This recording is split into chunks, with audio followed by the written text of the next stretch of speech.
Ladies and gentlemen, my name is TotalBiscuit. Let's have a gander at Mirage Arcane Warfare. This is the pre-alpha version of the game, brought to you by Banner, the makers of Chivalry, Deadliest Warrior, as well as Chivalry Medieval Warfare, which was a lot better than Chivalry Deadliest Warrior.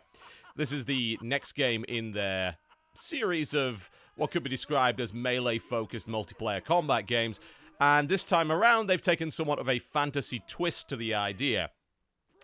Medieval was not exactly realistic, but it certainly had a feeling of authenticity. There were no fantasy weapons, everything was real, it was based on things that were actually used in that particular period of history, and the combat was suitably slow, and it had a lot of weight behind it.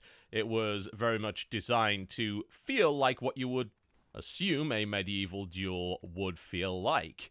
It also contained suitable amounts of butchery and violence, and made it abundantly clear that these duels were certainly not clean things. This time around, however, we have Mirage Arcane Warfare, which, as you can clearly see, is about wizards, or wizard-like people. Now, it doesn't exactly require an awful lot of insight to determine that this is not the same game as Chivalry. It's abundantly clear from the visual differences between the games that this is something a little bit different, but I'd like to talk specifically about those differences, the major changes in mechanics, and answer one of the burning questions that I imagine is on your mind. Well, I like Chivalry, why would I switch to a different game? Especially if this one looks like it's, frankly, an awful lot less authentic, less realistic. You know, I don't necessarily blame you for thinking that, because what I'm showing you right here is one of 5 available classes in this pre-alpha demo that was available on the show floor, and in my opinion, this is very subjective, it is the least interesting of the classes available. That's because the class's primary weapon is kind of pew-pew lasers, I suppose is the best way to describe it in my professional opinion. You are firing small magical arcane bolts at the enemy from both hands. They don't look like they've got a lot of weight behind them. They don't look particularly satisfying to use. And in my opinion, you're right, they're not. This was my least favorite class on the floor. So I sort of wanted to get this bit of the footage out of the way before I showed you the other stuff. Now, please bear in mind that this footage is B-Real. It was recorded by the developers specifically for me. So, it is unique footage, it's just not me playing. Which is a bit of a shame, because, frankly, I was wrecking house, and this is not demonstrating that. But never mind, my ego aside, this particular class is not that interesting. However, there are a couple of things worth noting. For instance, this is not simply a case of clicking and having little bolts of arcane energy flying out and that being it. You can actually control where the bolts go to some degree. When the bolt flies, if you move your mouse cursor, you can actually aim the bolt slightly. This is an interesting twist because it takes a principle that was very much the case in Chivalry Medieval Warfare, the idea that if you swung your mouse in the direction of the swing, you'd be able to control the swing more and swing faster and further. You can actually do the same thing with a ranged attack here as well, and this is your basic ranged attack, but what you might have noticed there, as well as earlier, is that you also have abilities. These are cooldown-based abilities, and each class can take up to 3 into battle. There is a loadout system in the game that lets you customize which abilities you would like to take, and each class has a unique set of different abilities themed to that class's particular strengths and weaknesses.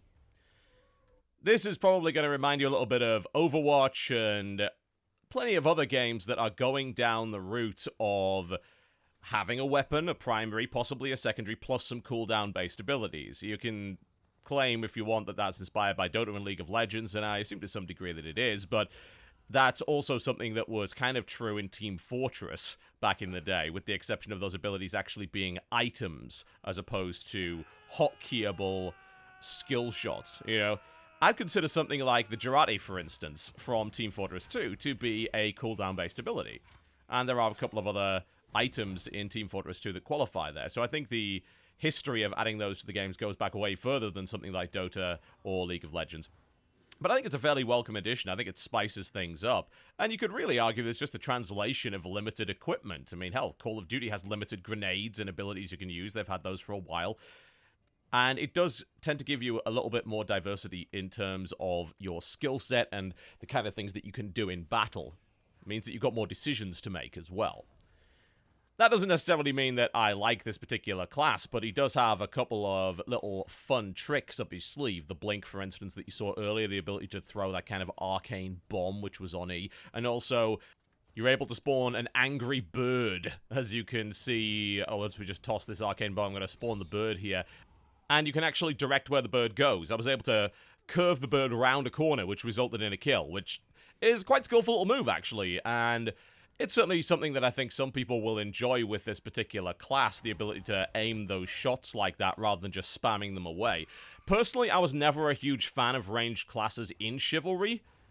I like the idea of maybe having a ranged weapon as a backup, but I never liked really just playing a ranged class, and that is what this class is in Arcane Warfare. It is entirely range-focused. It's definitely a powerful class, but not a huge fan of it. It's also worth noting that it's possible to deflect ranged attacks with your block this time around. The block functionality in Mirage is a little trickier to use than Chivalry because you can't hold it up all the time. You have a very limited window in which you can block, so timing is much more important.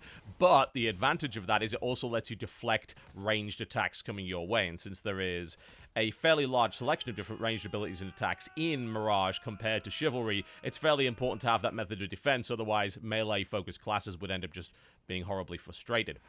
But let's be honest, while this is a cool little class, it's not personally my favorite, Chivalry has always been known for its melee combat. Something that is very slow, very meaty, it's got a lot of weight behind it, requires a lot of skill to do properly.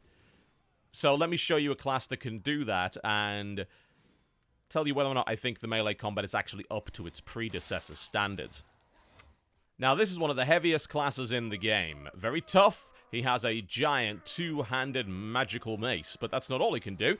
He has the ability to use a whirlwind attack, which is, as you would expect, a giant spin that will do damage in the area. He can slam himself down the ground, and he can throw a giant spiked boulder at people, which is as effective as it sounds. You hit someone in the head with that, that's probably going to take their head off. You do have to watch out, though, because it interacts with the terrain, and it can actually bounce back, roll back into you, and kill you if you're not careful. So while he is a very melee-focused character, as you can clearly see there's the whirlwind, which followed the aerial dive move, he also has a little bit of ranged capability. He's very slow, no doubt about that, both in terms of his swings and in terms of his movement, but that certainly does not mean that he is incapable of defending himself, even against these faster characters like the Viperous right here, just took their head off. It feels, in my opinion, just as good as Chivalry did, and it is worth noting, of course, that this version is pre-alpha and by no means polished. The combination of the meaty three strikes kind of melee system, whereby you have the left swing to the right and the right swing to the left on your left mouse button, the ability to do an overhead attack by rolling the mouse wheel down, and a thrust with the mouse wheel up, results in the same sort of chain-together combos that you were able to put together in Chivalry, but it also gives you the addition of these little special abilities, which in turn raises the complexity of the duel itself, gives you a lot more decision-making, and also means that you have to watch out for what the opponent can do too. So in my opinion, that pretty much raises the overall skill ceiling of the game compared to Chivalry Medieval Warfare. It's also worth noting, I think, that the theme is pretty strong here. It's something that you don't generally see in all that many games. Definitely gives me that very cool magic carpet vibe. I mean, of course it would. There is also a character that can quite literally ride a magic carpet, so I suppose that is to be expected.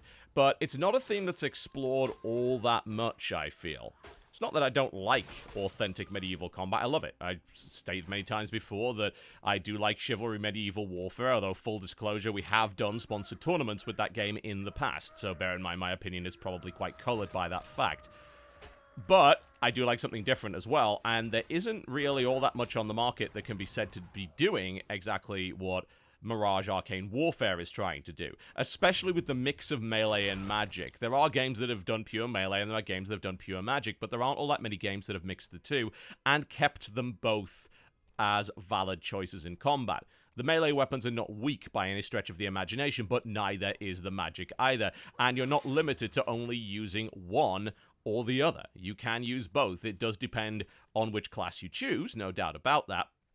Some of them have more magic powers than others, but all of them have something that they can do. They're not all tied down to either ranged or melee, which is a cool amount of flexibility, and also gives the classes that sort of unique feel to them. There's nothing particularly generic about the mace wielder, I feel. You might think, oh, well, you know, it's just your standard guy with a mace. He's big and slow. Yes, he is, but he also has that ability to jump in the air and do that giant ground smash, as well as conjure a huge spiked boulder out of thin air, which is not what you would expect a character like that to be able to do. So I think there's quite a lot of variety there in terms of the classes. Not to mention that it is possible to swap those abilities out for other abilities in their skill tree, and there will be different weapons available. You're not going to be stuck with just one weapon if you choose a particular class. You can change your loadout. It just wasn't available in the demo that we played. Now, so far so good as far as I'm concerned. The combat that I played felt like Chivalry Medieval Warfare. It felt actually less like Deadliest Warrior, which is good. That was a little bit more fast-paced, a little bit more arcadey. I felt like I was having to place my shots very carefully. The variety of melee weapons on display was not incredible, but it was certainly reasonable and helped give class definition where it was needed. But the thing which stood out was the inclusion of those activatable abilities. They did change the combat up quite a bit, especially with classes that had movement-focused abilities, such as Blink or the Dashing Lunge. That shook up the combat quite nicely, and I also enjoyed the more skillful blocking mechanics that you can kind of see on display right here. They don't hold up the entire time. It's much harder to block, but the blocking is equally, if not more important than it was in the previous game. So, it needs a little bit more skill. It's less defensive. It's a more aggressive combat system in general, particularly with the addition of those abilities. You saw the really cool lunge taking somebody's head off earlier and things like that. The combat can be quite fast-paced at times, but it still has the weight of Chivalry Medieval Warfare. That sets the game apart from quite a few of the upcoming titles in this genre that are admittedly mostly focused on actual shooting, but there are certainly games that do have that melee component in them. This is obviously focused much, much more on melee, but as opposed to speed, this game, I think, glorifies a slow pace of combat and slow movement and weighty attacks, and I think if you want very effective melee, you have to have that, as it gives you the opportunity to respond, it gives you the opportunity to get involved in these really cool duels, dodge attacks, block, counter, riposte, and all that sort of thing, rather than just spamming attacks and hoping for success, which is one of the problems that multiplayer melee-focused games have run into in the past. You're dealing with netcode, ultimately. You're dealing with latency. You're dealing with the idea that you must be able to respond to an attack within a suitable time frame, and also still make the melee combat feel responsive. That's tricky. It's a difficult balance. I think there are times when this particular franchise has got it right, that being Medieval Warfare, and there are times which may have got it wrong, such as in Deadliest Warrior. I think Mirage strikes a nice balance between those two things, and it feels like I'm in control. I don't feel like I've died for a ridiculous reason, which is important. Now, I would also like to note, the game modes on display here are much, much stronger than the modes that were available in Deadliest Warrior. Deadliest Warrior was not that good, I have to say. It had its strong points, sure, absolutely, but I think the biggest problem it had was the omission of the objective-focused gameplay modes that Medieval Warfare had. And those were multi-stage objective-focused gameplay modes, and if you've ever watched any of my videos about games that include those modes, you'll know that I have a fairly hefty bias in favor of games that have them. Wolfenstein Enemy Territory Quake Wars, Dirty Bomb, even Brink, which is a game that some people did not like, but I was a bit of an outspoken defender of. Those are all games that included that multi-stage objective-focused gameplay, which I find very interesting. I think it shakes the game up quite nicely. It does involve creating rather long and complex maps, so it usually involves having less maps available than other simpler gameplay modes, but we have the return of the multi-stage gameplay here. You're just not really seeing it in this demonstration because they split the levels up for the demonstration on purpose. That is not something that will be in the full game. You will have to do various things such as escort the giant flaming arcane lamp thing of some description, and then break down this door here and all that sort of thing. I like that. I really do. I think it's one of the best ways to do team-focused multiplayer gaming, and I'm glad to see that return from Medieval Warfare as opposed to the very deathmatch-orientated gameplay that was available in Deadliest Warrior, which I do not think is playing to the strengths of the series at all, frankly. In conclusion, my impression of this product in its early alpha state was a strong one, I have to admit. I do want to see what's going on with the different abilities. You just saw it on the loadout screen right there. I'd like to know exactly how diverse they are and how viable they are and how exactly they're going to balance them out to make sure that there's not one optimal loadout per class. I also want to know how many maps the game is going to have. The original Chivalry was definitely lacking in that, although they did add more later on. And whether or not the weapon system is going to be as exploitable as it was in Chivalry Medieval Warfare. With the combat system being as similar as it is, are we still going to run into problems such as the infamous Zweikopter? This was arguably an exploit which allowed you to take a Zweihander, very, very big two-handed sword, and do a full 360 rotation with the damn thing while swinging, which is a little ridiculous. They have added a whirlwind attack here as well, so you actually have a legitimate way of doing that, but it's on a cooldown. So I have to imagine they put some sort of limitation into how far you can rotate with a swing. I certainly hope so, because that was a little bit ridiculous. But it's hard to say based on the pre-alpha demonstration. Just how effective is weapon dragging actually going to be? I don't personally have a problem with it being part of the game. I think that dragging the mouse to get a little bit of extra oomph into the swing, to get a little bit of extra range is reasonable, to be able to speed up the attack and things like that, but you do have to put some sort of limitation on that turn speed.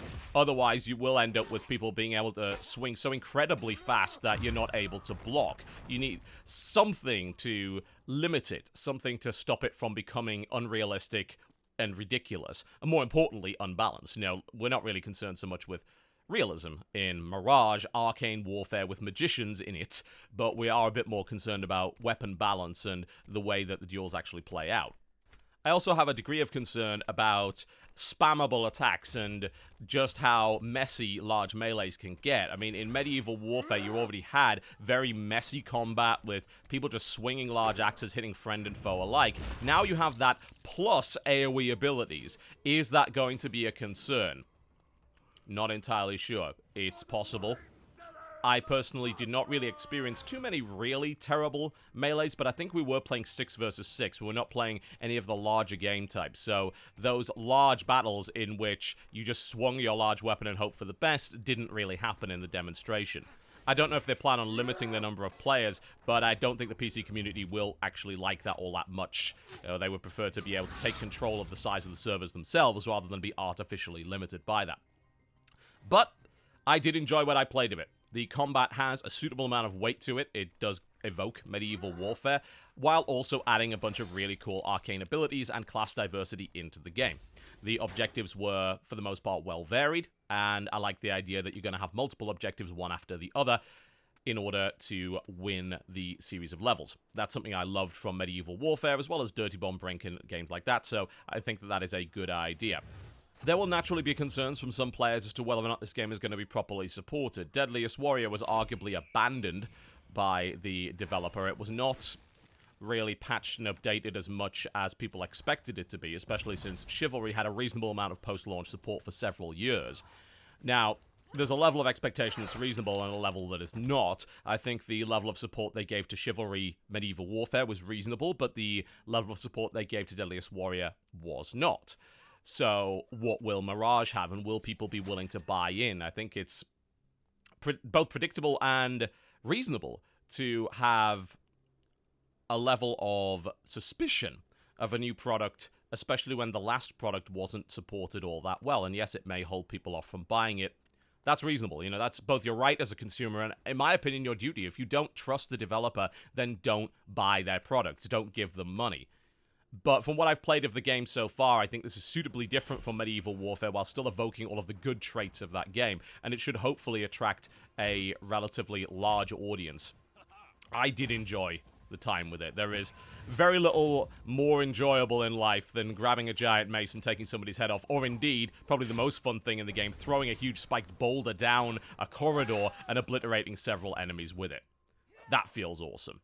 So thus far, I think Arcane Warfare is on the right track, and the demo answered some of my concerns about the combat potentially being either too floaty, too unresponsive, or just lacking that visual and oral feedback. That is not true at all. Just because you're using magic does not mean that you don't have meaty and effective melee attacks. In fact, I'd argue you maybe have more, and off goes his head. Ladies and gentlemen, my name has been TotalBiscuit. Taking a look at Mirage Arcane Warfare, the demonstration version from PAX East 2016. This game is very much still in development. Please bear that in mind. If you like this video, then by all means, feel free to click the like button. If not, dislike button is right over there. More PAX coverage will be coming over the next couple of weeks. Check out some of the videos in the end slate right here, and I'll see you next time.